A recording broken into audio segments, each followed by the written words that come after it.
한국에서 직장을 다니는 사람들의 90%가 번아웃 증후군, 곧 탈진 증후군을 경험한다고 합니다.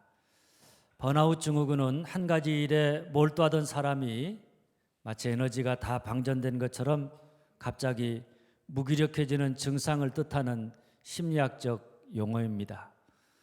현대사회가 너무 경쟁사회다가 보니까 사람들이 앞만 보고 달리다가 자기 안에 있는 에너지를 쓰기만 하고 충전하지 못해서 그 바닥이 다 드러나게 되어서 더 이상 아무것도 할 수 없게 되는 것입니다.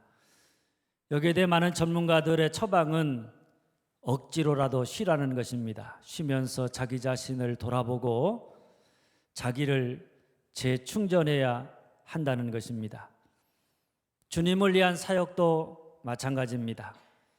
주님을 위한다는 열심만 가지고 자기의 믿음과 영성을 돌아보며 충전하지 못하고 그저 이 일에 쫓기고 저 일에 쫓기듯 분주히 일하다 보면 어느 순간에 내 믿음이 다 방전되어져 있고 내 영성이 다 엉망진창이 되어서 아무것도 하고 싶지 않은 그런 때가 오는 것입니다.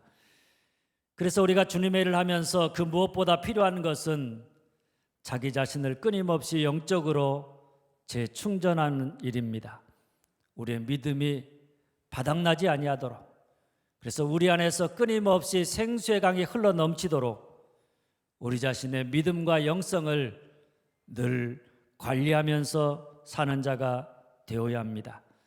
만일 영적인 재충전이 없다, 하나님으로부터 오는 은혜와 하나님의 말씀으로 우리를 충만하게 하는 삶이 없다, 그리고 쓰기만 한다, 그러면 그 믿음은 곧 바닥이 드러날 것이고, 그러면 그 일은 더 이상 믿음으로 하는 일이 아니라 자기가 주인이 되어서 자기 욕심을 따라 하는 일이 되어서 기쁨을 잃어버리게 되어 있는 것입니다. 저희 40년 지기 친한 친구가 목회하는 교회 가면 저희 교회처럼 목양실이 있습니다. 그런데 그 목양실에 올라가는 입구에 팻말이 있는데 거기에는 마르지 않는 샘이라는 글이 적혀 있습니다. 목양실이라는 틀에 박힌 이름보다는 마르지 않는 샘이라는 이름을 붙여놓았는데 그 친구의 마음속에 목양실이 목양실로서의 기능을 다하려면 마르지 않는 샘이 되어야 한다는 생각 때문입니다.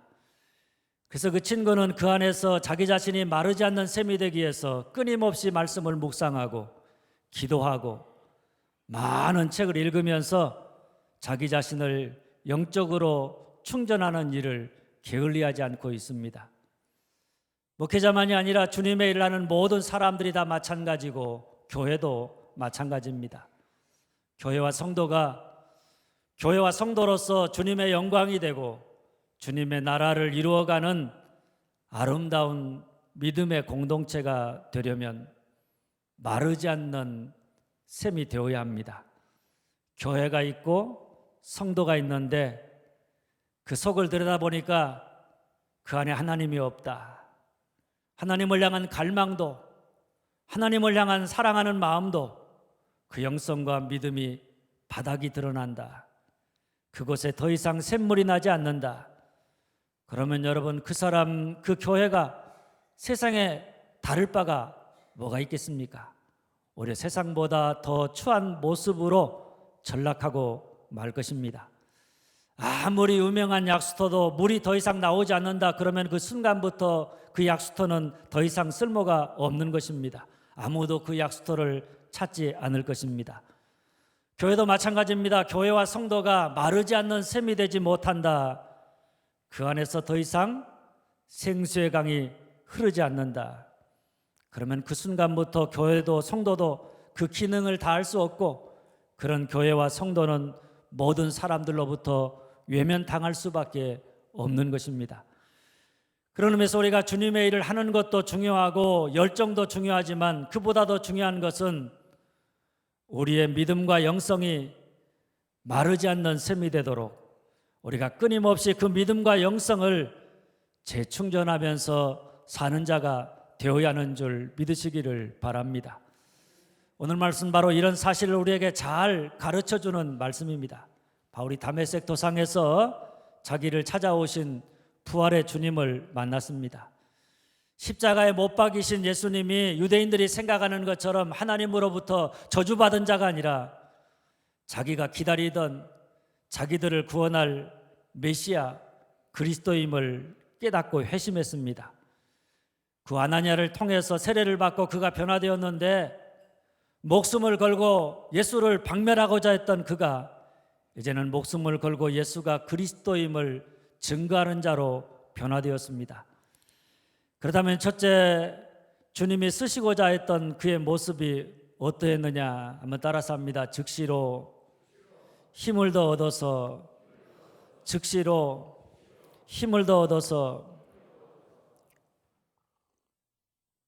바울이 다메섹 도상에서 주님을 만난 다음에 지금까지 자기가 살아온 인생의 방향이 잘못되었다는 사실을 알았습니다. 자기가 박멸하고자 했던 예수는 저주받은 자가 아니라 오히려 우리를 구원할 그리스도가 되심을 믿었습니다. 율법을 행하는 것을 통해서가 아니라 예수 십자가를 믿어야 구원받는다는 사실을 깨달았습니다. 그리고 나서 그가 어떻게 했느냐? 18절, 20절은 이렇게 말합니다. 즉시 일어나 세례를 받고 즉시로 각 회당에서 예수가 하나님의 아들이심을 전파하니. 중요한 말이 즉시로라는 말입니다. 그가 예수를 만나서 회심하고 난 다음에 그는 즉시 주저함 없이 세례를 받았습니다.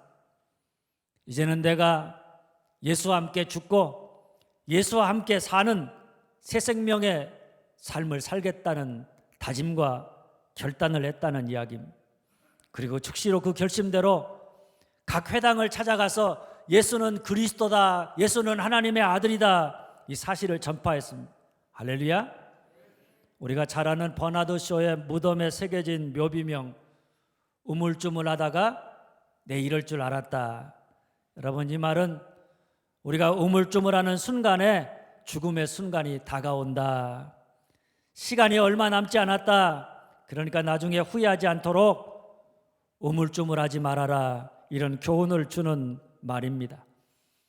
그런데 바울은 그가 주님을 만나서 회심한 다음에 지나온 자신의 삶이 잘못되었다는 사실을 깨닫고 우물쭈물하지 않았습니다. 지나온 자신의 삶에 대해서, 죄악된 삶에 대해서, 유대인으로서 살았던 삶에 대해서 미련을 갖지 아니하고 그 모든 것을 다 아낌없이 버렸습니다. 그리고 즉시로 예수를 믿고 예수님을 따라 새로운 삶을 살아가기를 결심했습니다. 그래서 지금까지 자기가 믿던 믿음, 자기가 살아온 삶이 잘못되었다는 것을 각 회당을 찾아가서 예수는 저주받은 자가 아니라 예수가 하나님의 아들이다, 예수가 그리스도다, 이 사실을 전파함으로 드러냈습니다. 이걸 보면 바울은 그가 예수 믿는 사람을 핍박하던 지나온 자신의 삶의 잘못을 얼마나 깊이 깨닫고 있는지 모릅니다. 그리고 그런 자기를 찾아와서 구원하신 주님의 사랑, 주님의 은혜, 그 사랑, 그 은혜가 얼마나 크고 놀라운지 거기에 감사하고 있는 것을 누가는 즉시로라고 하는 말을 통해 우리에게 설명해 주고 있는 것입니다. 그런 여러분, 바울은 어떻게 쓰든지 간에 이전에 자기와 같이 유대교가 진리라고 믿고 예수 믿는 사람들을 핍박하는 사람들이 있다 그러면 그런 사람들을 벗다리 싸들고 가서 말리고 싶었습니다. 잘못된 길을 마치 그것이 진리인 것처럼 자기 확신에 갇혀서 그것을 위해서 일생을 허비하는 사람들, 그런 사람들이 불쌍해 보였습니다. 그래서 즉시 그들에게 가서 예수가 하나님의 아들 곧 메시아다, 진리는 유대교에 있는 것이 아니라 예수 그리스도 안에 있다, 이 사실을 전파했습니다. 할렐루야. 여러분, 오늘 우리가 바울의 이런 믿음을, 이런 마음을 가져야 하는 줄 믿으시기를 바랍니다. 내가 예수 믿었습니다.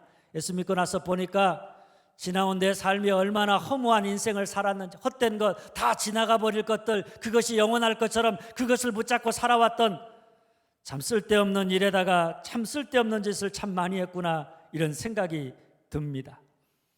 예수 믿고 죄 용서 안 받고 구원받고 나니까 얼마나 예수 믿는다는 것이 이렇게 참 자유를 누리고 이렇게 기쁘고 즐거운 것인지 얼마나 감사한지 모릅니다.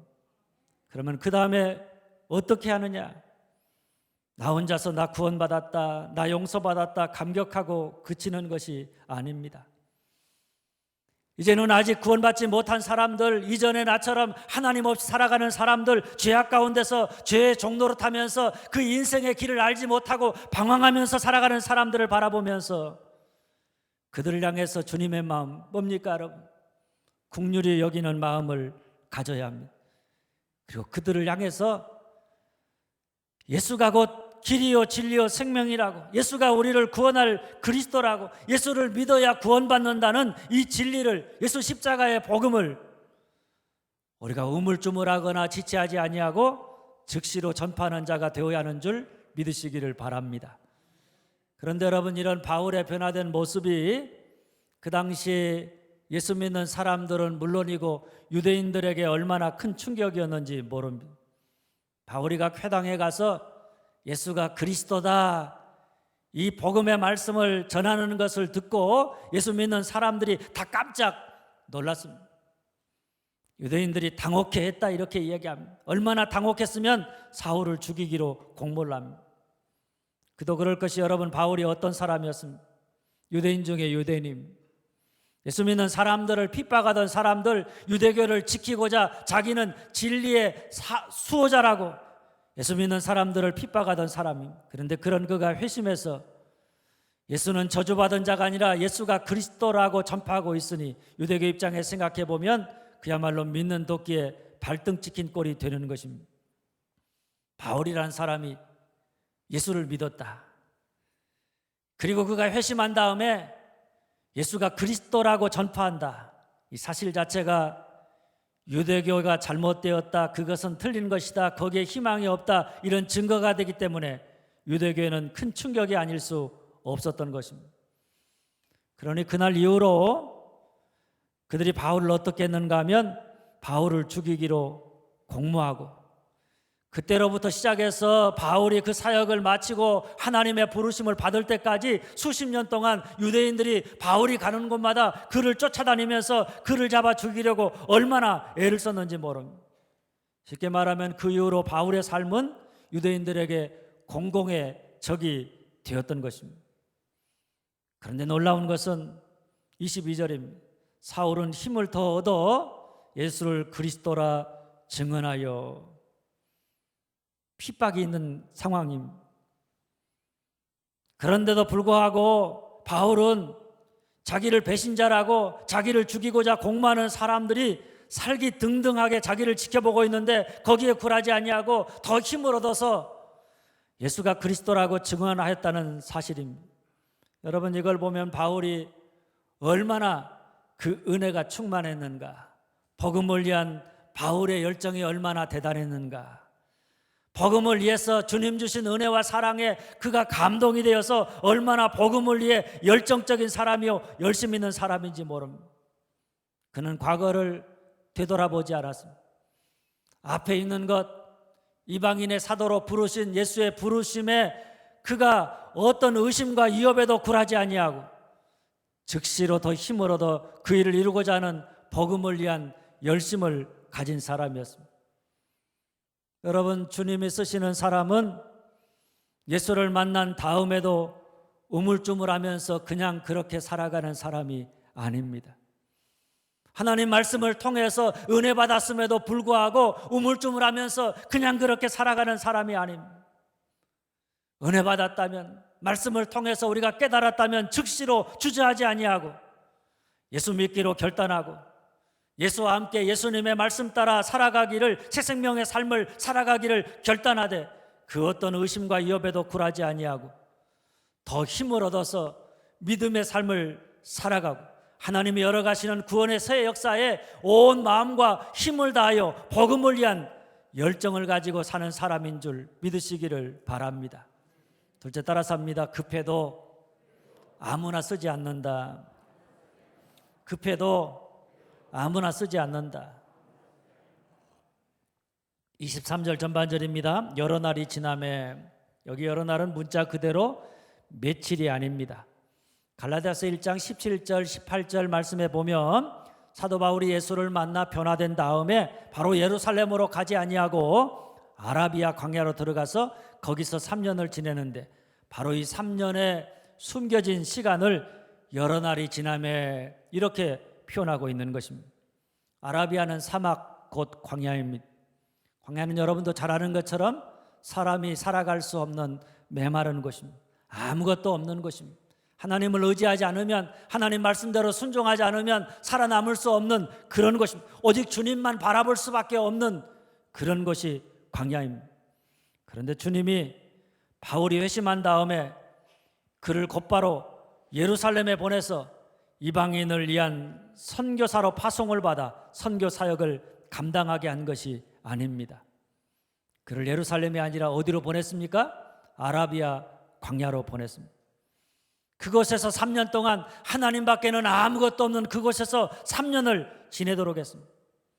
바울은 그곳에서 3년 동안 오직 주님만 바라보고 주님만 의지하면서 주님으로부터 직접 계시를 받아서 복음의 진리를 깨닫고 그가 전파해야 될 진리의 말씀, 복음의 말씀으로 무장했습니다. 사실 광야는 우리가 이전에 가졌던 세상적인 가치관, 생각, 습관, 옛사람의 모든 것들을 다 벗어버리게 하고 하나님의 백성으로 새롭게 거듭나게 하는 장소가 광야입니다. 그러니 주님이 회심한 바울을 곧바로 이방인의 사도로 쓰지 아니하시고 아라비아 광야로 보내서 3년 동안 그곳에서 주님의 계시의 말씀으로 그를 훈련시킨 것은 그가 이전에 가졌던 유대인으로서의 모든 것, 유대인의 사상, 유대인의 신앙, 유대인의 가치관, 유대인의 습관, 그 모든 것들을 다 벗어버리게 하고 예수 믿는 사람으로 새롭게 거듭나게 하신 것입니다. 쉽게 말하면 그 믿음을 바르게 했다, 그 영성을 깊게 했다, 이런 말씀입니다. 사실 우리의 믿음이 약하고 영성이 깊지 못하다, 그러면 여러분 조금만 주님의 일을 해도 금방 그 믿음이 바닥나서 하나님은 온데간데 없고 자기가 중심이 되어서 일을 하고 결국에 문제를 일으키고 그 일을 망치게 하는 것을 보게 됩니다. 사실 오늘 말씀 중에 즉시로라고 하는 말씀을 묵상하다가 보면 이방인들을 향한 주님의 마음이 어떠한가, 이방인들을 구원하고자 하시는 우리 주님의 마음이 얼마나 안타깝고 다급한가를 보여줍니다. 상황만 보면 즉시로 바울을 복음 사역에 뛰어들게 해서 그를 이방인의 사도로 보내는 것이 마땅한 것처럼 보여집니다. 바울 역시 주님이 맡겨만 주신다면 온 마음을 다해서 복음의 사역을 감당할 열정과 열심이 그 안에 있었습니다. 그래서 그가 예수 믿자마자 회당에 나아가서 예수가 그리스도라고 전파했던 것입니다.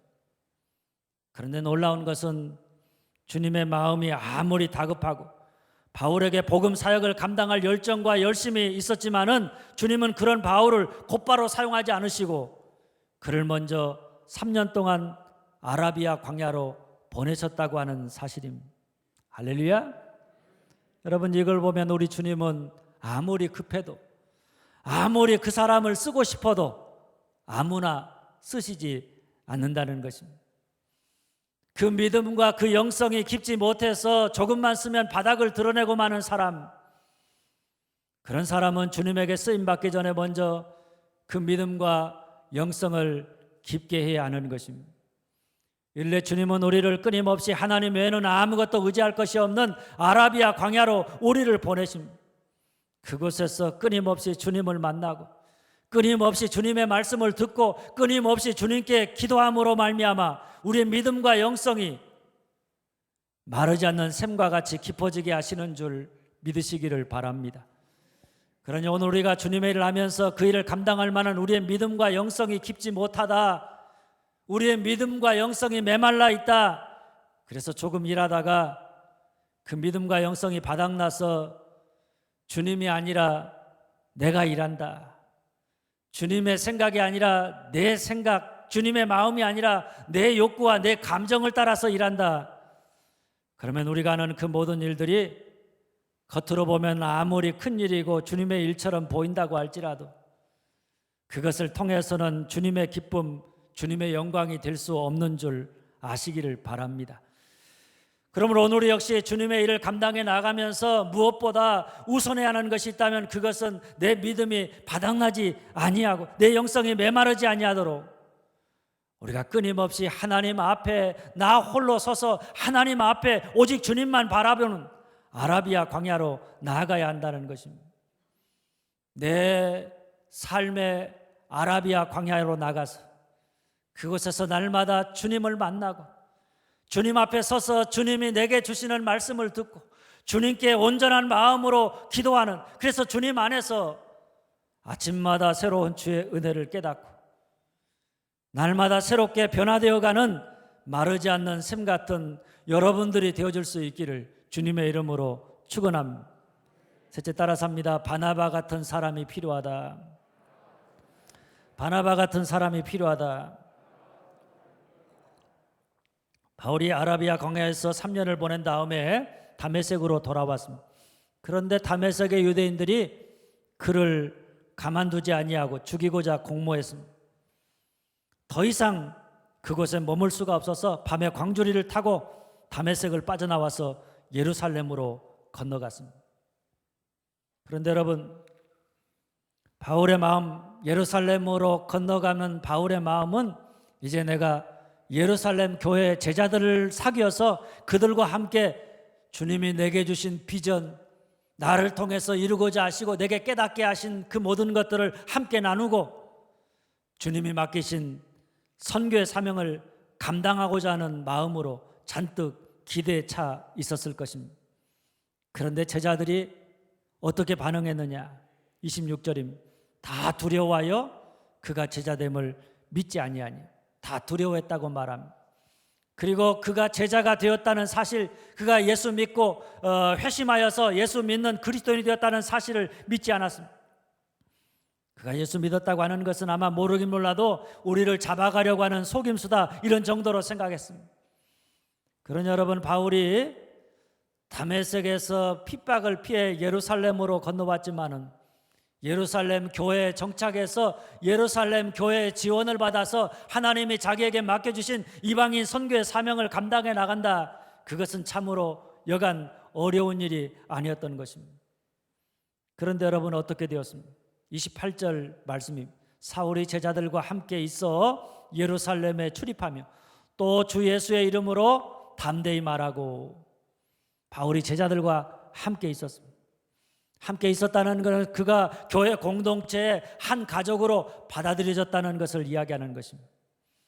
그리고 예루살렘 출입하며 라고 하는 이 말은 바울이 예루살렘 교회에 정착하게 되었다, 교회를 자유롭게 출입하면서 성도들과 함께 주 예수의 이름을 담대히 전파했다고 하는 사실을 보여주는 것입니다.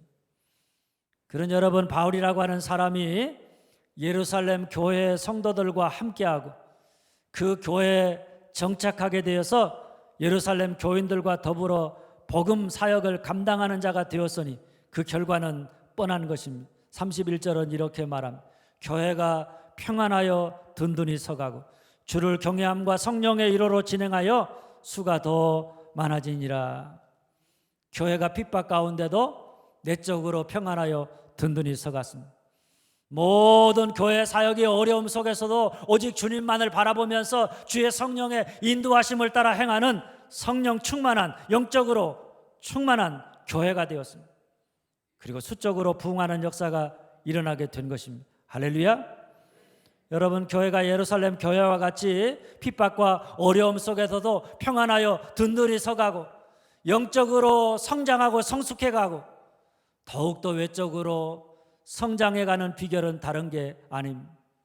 그 교회가 얼마나 바울 같은 사람들을 받아들이고 그들과 함께 할 수 있느냐, 얼마나 그 교회가 예수님이 모든 사람들을 포용한 것처럼 그 교회 안에 얼마나 많은 사람들을 포용할 수 있느냐, 사람을 있는 그대로고 받아들일 수 있는 포용성이 있느냐, 거기에 따라 교회가 늘 평안하여 든든히 서갈 수도 있고 반대로 교회가 늘 싸우고 시끄럽고 위태로울 수도 있는 것입니다. 사실 교회는 처음 믿는 사람들, 처음 교회 나온 사람들이 얼마나 쉽게 교회 공동체 안에 녹아 들어가느냐, 얼마나 편안하게 공동체 안에 섞여져서 신앙생활할 수 있느냐, 얼마나 쉽게 하나가 되어서 하나님의 사람으로 그 공동체 안에서 성장해 나가고 하나님의 사람으로 함께 더불어 주님의 일을 감당해 나갈 수 있는 포용성이 있느냐, 거기에 달려 있는 것입니다. 그런 면에서 오늘 교회 안에는 바나바와 같은 사람들이 필요합니다. 아니, 오늘 여러분과 제가 교회에 처음 나오는 사람들, 교회에 등록한 사람들에게 바나바와 같은 사람들이 되어야 하는 것입니다. 사실 어떤 면에서 보면 새신자인 바울이 예루살렘 교회에 쉽게 정착하고 제자들과 더불어 하나가 되어서 주님이 맡기신 이방인을 위한 선교 사역을 성공적으로 감당할 수 있었던 것은 누구의 역할이 컸느냐? 바나바입니다. 모든 사람들이 사울이 바울이 되는 것을 믿지 못하고 두려워했습니다. 색안경을 끼고 그를 바라보았습니다.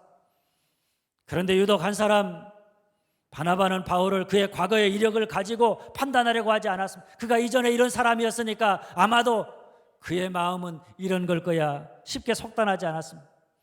그리고 그냥 그를 찾아가서 그의 이야기를 그가 말하는 대로 경청해서 들었습니다.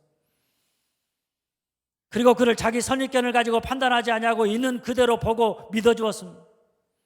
그리고 그를 데리고 사도들에게 가서 제자들을, 거기에 있는 사도들과 제자들을 바울과 더불어 화목하게 했습니다. 그들 사이에 막힌 담을 허물어뜨리고 불신과 의심의 장벽을 허물어버리고 믿음 안에서 서로가 서로를 용납하고 받아들여서 서로가 서로에게 힘이 되고 능력이 되는 그런 역할을 감당했던 것입니다. 그렇게 해서 바울이 예루살렘 교회 제자들과 하나 되어서 이방인의 선교사로 파송을 받아 복음을 전파하게 되었던 것입니다. 할렐루야. 여러분, 오늘 우리 교회 공동체 안에도 이런 바나바와 같은 역할을 감당하는 사람들이 얼마나 중요한지 모릅니다.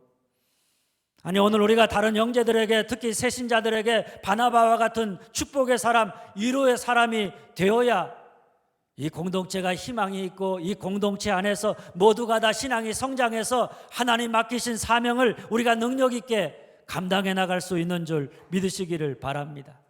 새신자가 교회에 등록합니다. 그러면 우리는 바나바처럼 그 사람이 어떤 사람인가, 그 사람에게 관심을 갖고 세상에서의 과거의 그의 모습을 보고 속단하거나 판단하지 말고 먼저 찾아가 그의 이야기를 경청하여 듣고 그를 있는 그대로 이해하고 받아주는 포용성 있는 사람이 되어야 하는 것입니다. 교회 안에 바나바 같은 사람들이 있다, 우리 모두가 바나바 같은 사람이 된다, 그러면 그 자체가 교회 공동체를 생명 있게 하고 든든히 서가게 하고 더 많은 주님의 일을 감당하는 능력이 되게 하는 축복이 되는 줄 믿으시기를 바랍니다.